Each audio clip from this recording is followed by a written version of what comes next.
4 के results declare कर दिए गए हैं। दोस्तों इस वीडियो में हम लोग एमआरएफ के क्वार्टर 4 के परफॉर्मेंस का डिटेल एनालिसिस करेंगे। एमआरएफ के क्वार्टर ऑन क्वार्टर नंबर्स का डिटेल कंपैरिजन देखेंगे। इसके अलावा एमआरएफ ने फाइनेंशियल ईयर 2019-2020 में किस तरीके की परफॉर्मेंस की in terms of their revenue growth and in terms of their profit growth, ये दोनों हम लोग फाइनेंशियल ईयर 2018-19 के कंपैरिजन के बेसिस पे समझने की कोशिश करेंगे। दोस्तों एमआरएफ ने डिविडेंड्स भी डिक्लेयर किए हैं, तो इस वीडियो में मैं आपको उनके डिविडेंड डिक्लेरेशन का भी डिटेल एनालिसिस बताऊंगा एंड उनकी मैनेजमेंट ने कोविड-19 पैंडेमिक को लेके जो चैलेंजेस आ रहे हैं एंड गवर्नमेंट के द्वारा टायर इंडस्ट्री को लेके जो भी चेंजेस किए गए हैं रूल्स में, उससे एमआरएफ पे कैसा इम्पैक्ट पड़ेगा, इन सब से रिलेटेड जो भी मैनेजमेंट कमेंट्री एमआरएफ के मैनेजमेंट ने की है उसके इंपॉर्टेंट डिटेल्स मैं आप तक इस वीडियो के थ्रू पहुंचाऊंगा। तो दोस्तों अभी तक अगर आपने मेरे चैनल को सब्सक्राइब नहीं किया है तो प्लीज़ मेरे चैनल को सब्सक्राइब कर लीजिए एंड बेल आइकन को प्रेस कर लीजिए, ताकि मेरे सारे वीडियोस जो स्टॉक मार्केट से रिलेटेड मैं अपडेट करता हूं अपने चैनल पे वो आप तक टाइमली फैशन में पहुंच सके एंड आप अपने इन्वेस्टमेंट डिसीजंस सही न्यूज़ के बेसिस पे ले सके। आइए दोस्तों अब इस वीडियो की शुरुआत करते हैं ज़्यादा देर ना करते हुए। दोस्तों अगर क्वार्टरली नंबर्स की बात करें तो एमआरएफ ने अपने क्वार्टर 4 के प्रॉफिट्स में दोगुने से ज़्यादा का प्रॉफिट रजिस्टर किया है, जो कि बहुत ही अच्छे रिजल्ट्स है गिवन की करंट सिनेरियोज में हम लोगों ने इतनी सारी कंपनीज के क्वार्टरली रिजल्ट्स देखे एंड सारी कंपनीज बहुत ज़्यादा मार्जिन्स एंड प्रॉफिटेबिलिटी में प्रेशर फील कर रही थी। तो दोस्तों क्वार्टर 4 2019 में एमआरएफ ने जहां टोटल 4,137.67 करोड़ का नेट इनकम पोस्ट किया था, वहीं जनवरी टू मार्च क्वार्टर 2020 में एमआरएफ ने 3,685.16 करोड़ का नेट इनकम पोस्ट किया है।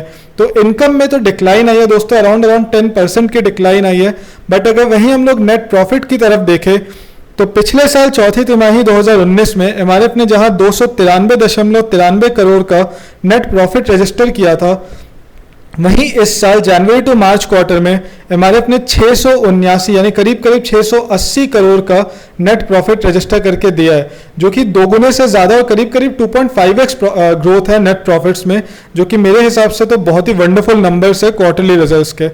दोस्तों अगर financial year to financial year comparison करें तो यहाँ पे भी एमआरएफ ने अच्छी खासी ग्रोथ शो करके दिखाई है। दोस्तों फाइनेंशियल ईयर 2018-19 में टोटल इनकम एमआरएफ ने 16,062 करोड़ का रजिस्टर किया था, जो कि फाइनेंशियल ईयर 2019-20 में इंक्रीज करके 16,239 करोड़ का हो गया है।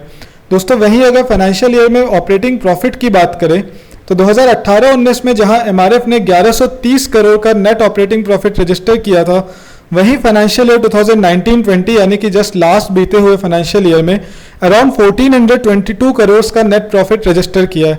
तो आप देख सकते हैं करीब 26-27% ग्रोथ है ऑपरेटिंग प्रॉफिट में financial year to financial year performance में अगर कंपेयर करें तो भी। तो एमआरएफ के नंबर्स मुझे पर्सनली बहुत पसंद आए दोस्तों। अब एक बार देखते हैं कि टायर इंडस्ट्री में कोविड-19 पैंडेमिक को लेकर जो भी इश्यूज आ रहे हैं उसको लेकर एमआरएफ के मैनेजमेंट ने क्या बताया।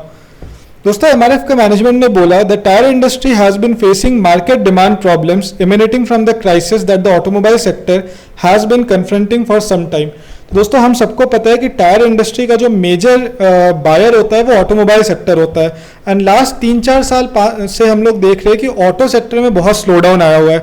जब से गवर्नमेंट ने जीएसटी 28% का रेट फिक्स किया था ऑटो सेक्टर्स के लिए, जो भी ऑटो लग्जरी ऑटो व्हीकल्स है, जो भी अराउंड शायद 110 सीसी या 120 सीसी के ऊपर के व्हीकल्स पे 28% जीएसटी के ब्रैकेट में जब से गवर्नमेंट ने ऑटो व्हीकल्स को डाल दिया था, तब से इंडिया में ऑटो सेक्टर की कंपनीज की ग्रोथ में बहुत कमी आई थी। तो सिमिलरली एमआरएफ को भी उसकी वजह से अपने ग्रोथ में बहुत प्रॉब्लम देखने को मिल रही थी एंड उनके मार्केट डिमांड के प्रॉब्लम्स उन्हें फेस करने पड़ रहे थे। इसीलिए उसके बाद इस एमआरएफ ने बोला कि the way forward is not clear as the pandemic has brought in uncertainties both for the automobile sector and for the tyre industry. तो दोस्तों कोविड-19 की वजह से जो ऑटो अनसर्टेनिटीज आ रही है, जो चैलेंजेस आ रहे हैं, वो तो ओवरऑल बहुत सारे ही सेक्टर्स को वो इफेक्ट कर रहे हैं, बट एमआरएफ कह रही है कि उनको खुद को लगता है कि उनका टायर इंडस्ट्री और auto sector in recent future बहुत ज़्यादा क्लियर नहीं है उनका रीसेंट फ्यूचर कि किस तरीके से उनका फ्यूचर में डेवलपमेंट होगी auto industry and tyre industry के डिमांड से रिलेटेड, इसको लेके बहुत ज़्यादा वे फॉरवर्ड क्लियर नहीं है।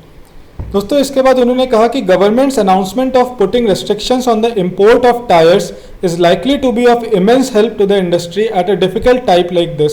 तो दोस्तों हमें पता है कि कुछ ही दिनों पहले इंडियन सेंट्रल गवर्नमेंट ने टायर्स के इंपोर्ट पे बैन लगा दिया था, रेस्ट्रिक्शंस लगाए थे, सॉरी बैन नहीं लगाया था, जिसकी वजह से इंडिया में जो डोमेस्टिक टायर मैन्युफैक्चरर है जैसे अपोलो टायर्स हो गए, एमआरएफ हो गए, इन लोगों को बहुत फ़ायदा मिलेगा एंड इनका टायर इंडस्ट्री में डिमांड, जो इंडियन लोकल व्हीकल्स में जो डिमांड है वो और ज़्यादा आएगी, तो इससे एमआरएफ को ज़रूर फ़ायदा पहुँचेगा।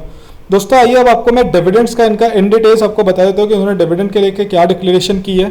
तो कंपनी ने बोला कि उन्होंने final dividend per share 94 rupees का ये पे कर रहे हैं।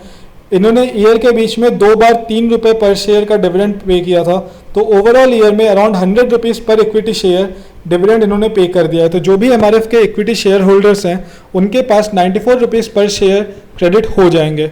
आइए दोस्तों अब देखते हैं कि MRF in the longer run हमारे इन्वेस्टमेंट के लिए किस तरीके का साबित हो सकता है।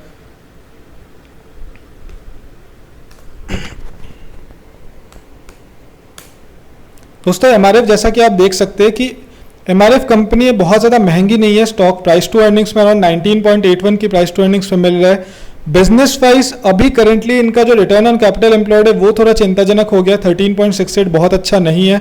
इसका मतलब है कि इनको अपना बिजनेस चलाने के लिए बहुत ज़्यादा कैपिटल इन्फ्यूजन करना पड़ रहा है एंड कैपिटल पे रिटर्न्स उतने ज़्यादा ये गेन नहीं कर पा रहे हैं। दोस्तों इसके बाद आइए इनके ग्रोथ प्रॉस्पेक्ट्स को हम लोग देख लेते हैं।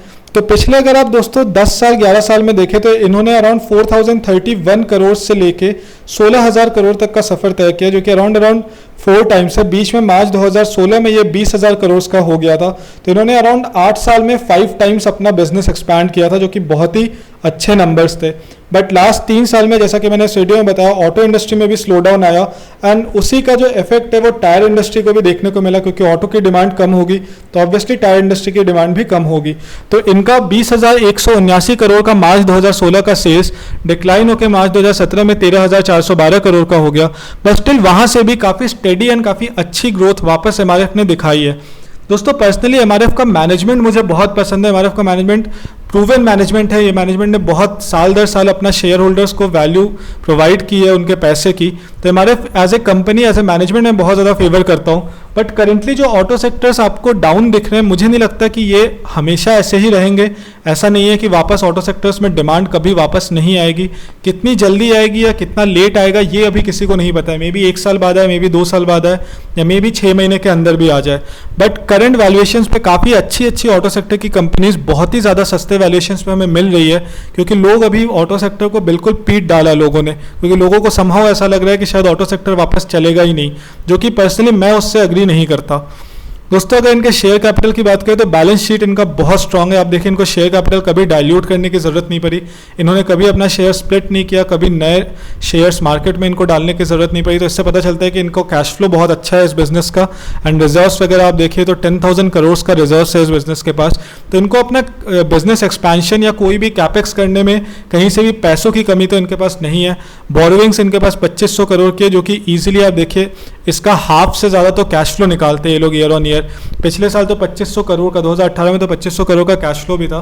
तो इनके बोरोविंग्स इजीली पे आउट कर सकते हैं ये अपने कैश फ्लो के थ्रू। जो एक चिंता की बात है दोस्तों वो यही है कि लास्ट 3 सालों में जो रिटर्न ऑन कैपिटल एम्प्लॉयड आप बोले पूरे के पूरे बिजनेस में ही जो एक स्लो डाउन आया है उसकी वजह से थोड़ी सी चिंता ज़रूर है। बट मुझे लगता है कि ऐसी कंपनीज जो एमआरएफ की जैसी कंपनीज हैं, जो कि हिस्टोरिकली इतना अच्छा मैनेज्ड कंपनी है, इतना अपने शेयर होल्डर्स का पैसा इन्होंने 100 टाइम्स 200 टाइम्स तक करके दिया है, तो ऐसी कंपनीज दोस्तों मुझे लगता है पर्सनली कि आप थोड़ा सा रिस्क ले सकते हैं।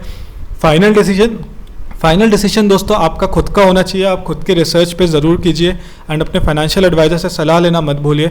मैं इन वीडियोस के थ्रू आप तक इन्फॉर्मेशन एंड कुछ डेटा पहुंचाने का ट्राई करता हूं, जिससे आप अपना डिसीजन बेटर वे में ले सके, इन्फॉर्म्ड होकर ले सके।